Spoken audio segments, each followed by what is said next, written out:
उसके बाद मैं अनूप को यहाँ बुलाना चाहूँगी। अनूप बनारस हिंदू विश्वविद्यालय से आए हैं और भगत सिंह छात्र मोर्चा के कार्यकर्ता है और वहाँ पे रोहित वेमुला की लड़ाई, ऑक्यूपाई यूजीसी और बहुत सारे स्टूडेंट मूवमेंट को आगे लेके जा रहे हैं, लीडरशिप कर रहे हैं। अनूप अपनी बात रखेंगे।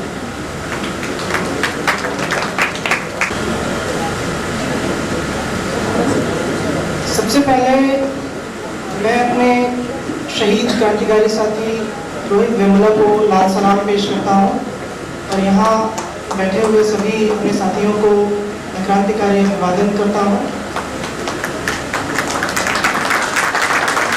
मैं जब यहाँ पहुँचा मुंबई में तो हमारे जो साथी हैं जिनके पास मैं रुका, उन्होंने बहुत अचरज के साथ पूछा कि आप बनारस से आए हैं। और उसके बाद 1-2 घंटे तक मुझसे बातें हुई। मैं 2 बजे सो पाया और वो लगातार वो प्रेम पूर्वक, बहुत प्यार से ही बहुत सारे सवाल कर रहे थे। बहुत उनको हैरानी होती थी, आप बनारस से आए हैं, सिर्फ बनारस से कैसे चले गए? तो जी हाँ, वो शहर तो उसी बगुले का है, सफ़ेद दाढ़ी वाले बगुले का जो बनारस के ऊपर मंडरा रहा है मछलियों के शिकार में। वहाँ से यहाँ आना अपने लोगों के बीच में मुझे तो बड़ी खुशी हो रही है, लेकिन मेरे साथियों को बहुत हैरानी हो रही है। लेकिन मैंने उस हैरानी को बहुत अच्छा समझा, बहुत अच्छा लगा मुझे। बीएचयू में मैं भगत सिंह छात्र मोर्चा नाम के संगठन से हूँ। ये संगठन 2009 से काम कर रहा है बीएचयू में, पिछले 6-7 सालों से।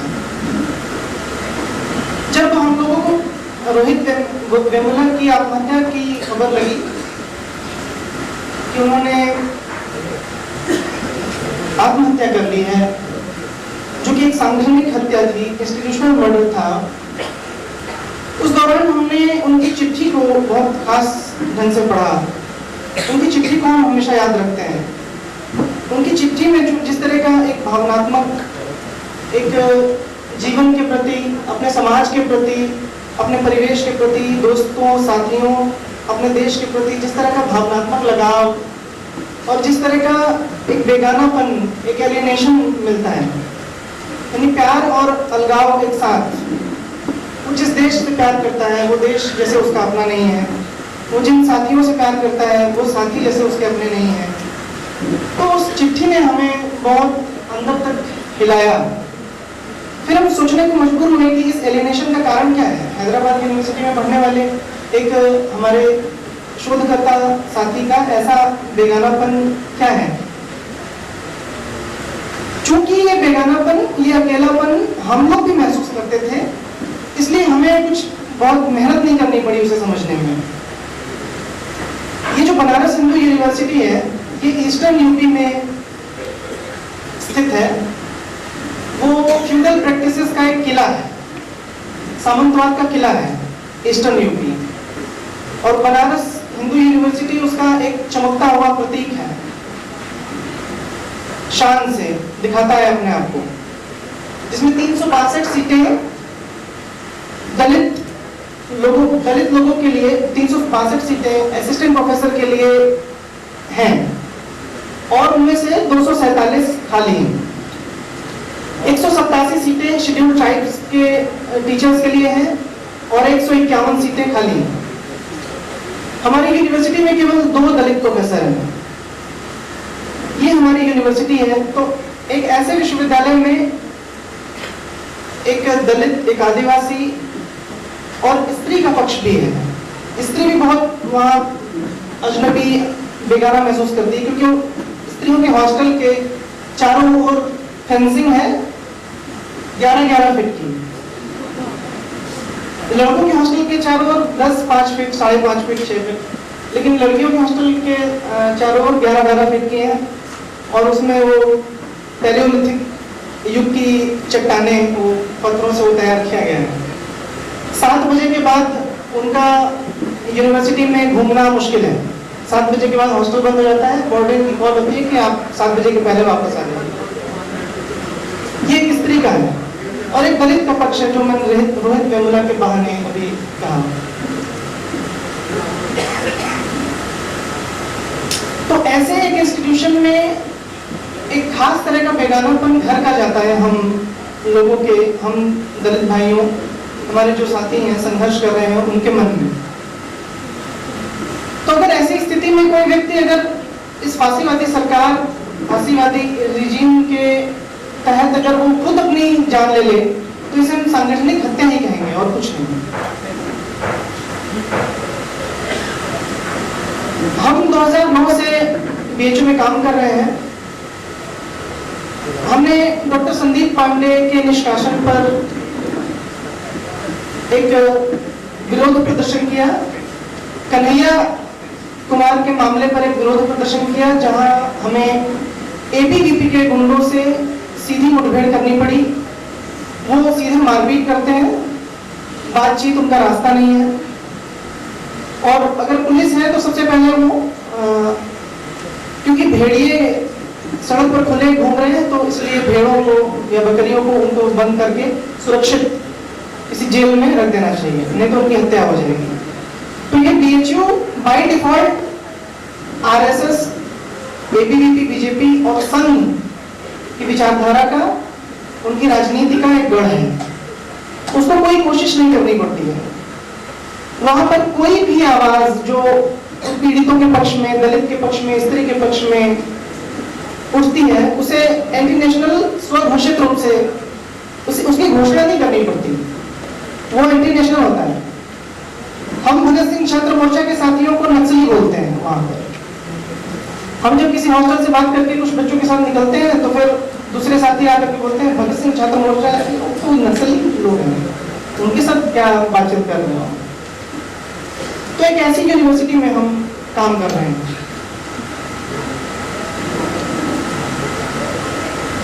ऐसी एक भिड़ंत में हमारे संगठन के 2 साथियों पर बहुत जानलेवा हमला हुआ, जिसमें हमारे एक साथी के घुटने का लिगामेंट हमेशा के लिए खराब हो गया है और एक साथी का सिर फूटा, जिसमें 15-16 टाँके लगाने पड़े।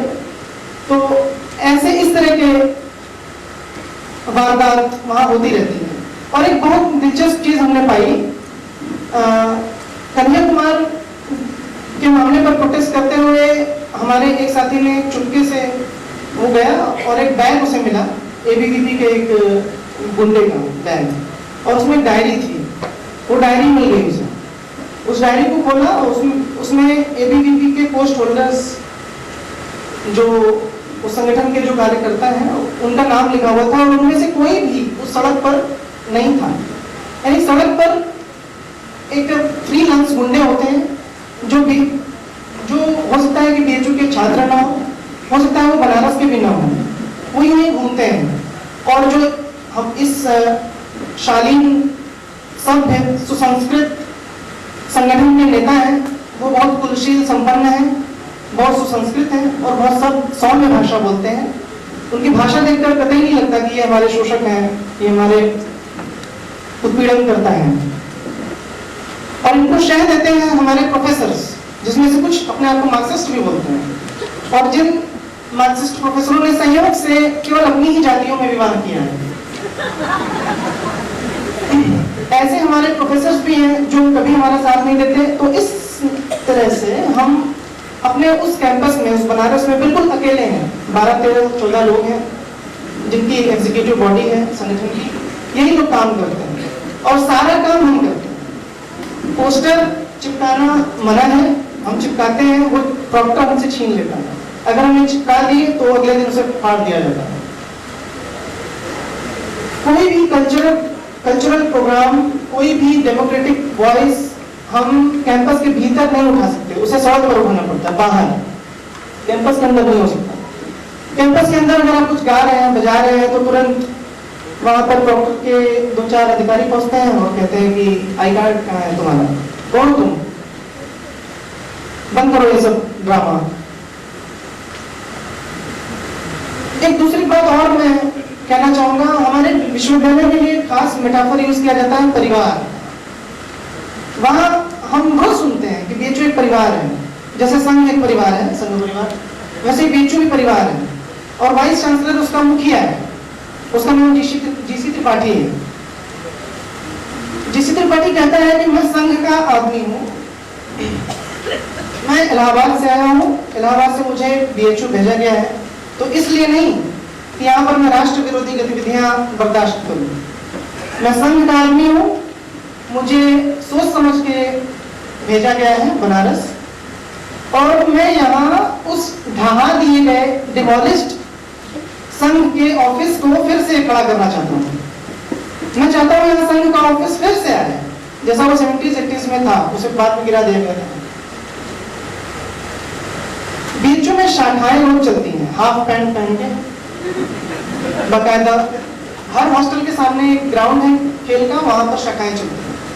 हम लोग सुनते थे कि बच्चे सबको शर्म करते हैं कि यार हाफ पैंट सही नहीं है, तो हाफ पैंट बेचने आते थे, रूम टू रूम जाते हैं, हाफ पैंट बेल्ट और डंडा, पता नहीं क्या क्या वो बेचते हैं।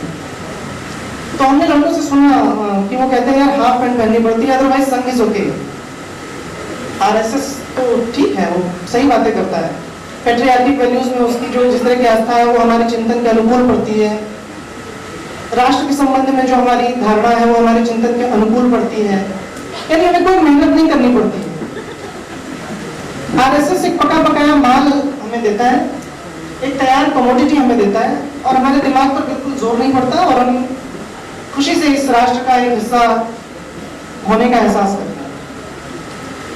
तो अब ये मेरे ख्याल से ये खबर शायद पहुंच गई होगी उन तक, और उन्होंने फुल पैंट उसको, मैंने सुना है कि फुल पैंट कर दिया उसने, और अब शायद उसकी मेंबरशिप थोड़ा बढ़ेगी इस बहाने, फुल पैंट के बहाने।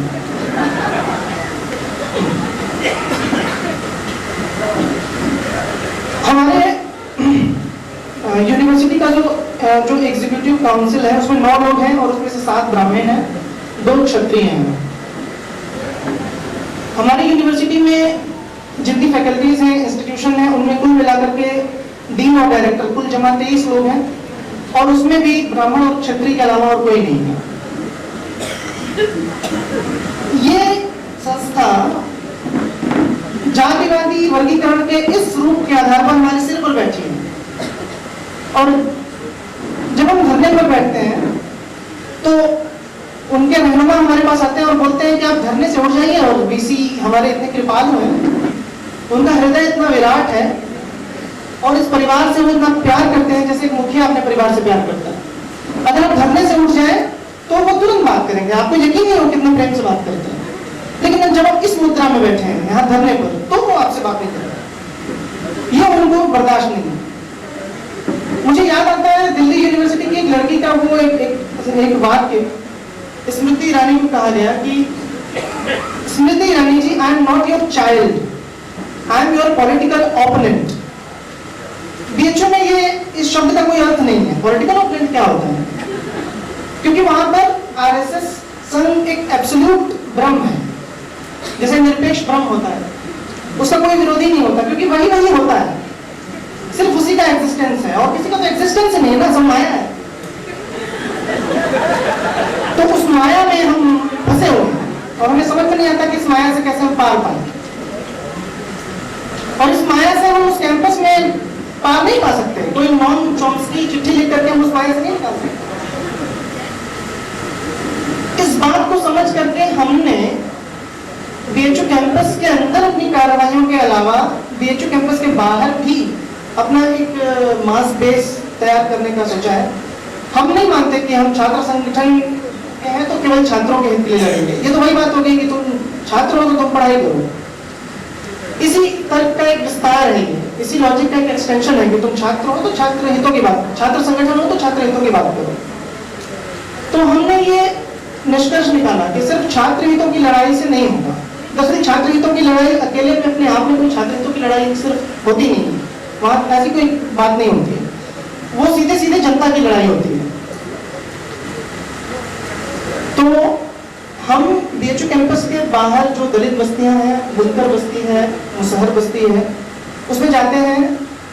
हम हॉस्टल में जाते हैं, बच्चे बहुत जल्दी प्रॉक्टर से, यूनिवर्सिटी प्रशासन से, स्टेट से भिड़ने के लिए तैयार नहीं होते हैं, और उनके अंदर एक ये एनजीओ स्पिरिट होती है कि हम पढ़ाएं, हम लिखाएं, हम गरीबों के घरों में जाएं, थोड़ा प्यार से देखें। तो इन बच्चों को कम से कम हम उनका सम्मान करते हैं, उनका स्वागत करते हैं और उन्हें दलित बस्तियों में, बुनकर बस्तियों में भेजते हैं और फिर वहाँ से उस जीवन से सीख करके, वहाँ से रेडिकलाइज होकर के वो कुछ हम हमारे साथी बन जाते हैं। एक ये काम हम करते हैं। दूसरा काम, हमें दूसरी सीख RSU से मिली, रेडिकल स्टूडेंट यूनियन से। गाँव चलो अभियान यानी गो टू विलेज कैंपेन वो चलाते थे। तो हमारा संगठन ये भी करता है कि वो हर सालाना 12 से 15 लोगों की छात्रों की टीम लेकर के नियर बाई डिस्ट्रिक्ट्स में जाते हैं और वहाँ 8-10 दिन, 12 दिन, 15 दिन जैसा भी जैसी हमारी क्षमता हो वैसा हम वहाँ रुकते हैं। किसानों के बीच में हम जीते हैं।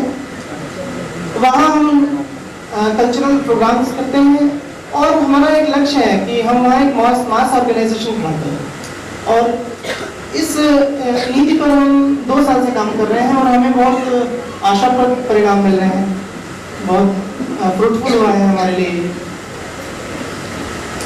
तो साथियों, हम ये मानते हैं कि FTII, Hyderabad university, JNU, Jadavpur university, ये जहाँ कहीं भी इस समय जो आग लगी हुई है सारे विश्वविद्यालयों में, स्टेट बौखलाया हुआ है जिनको देख करके, उन सब की लड़ाई ऊपर के किसी प्रयास से नहीं बल्कि नीचे के प्रयासों से ही संभल पाएगी।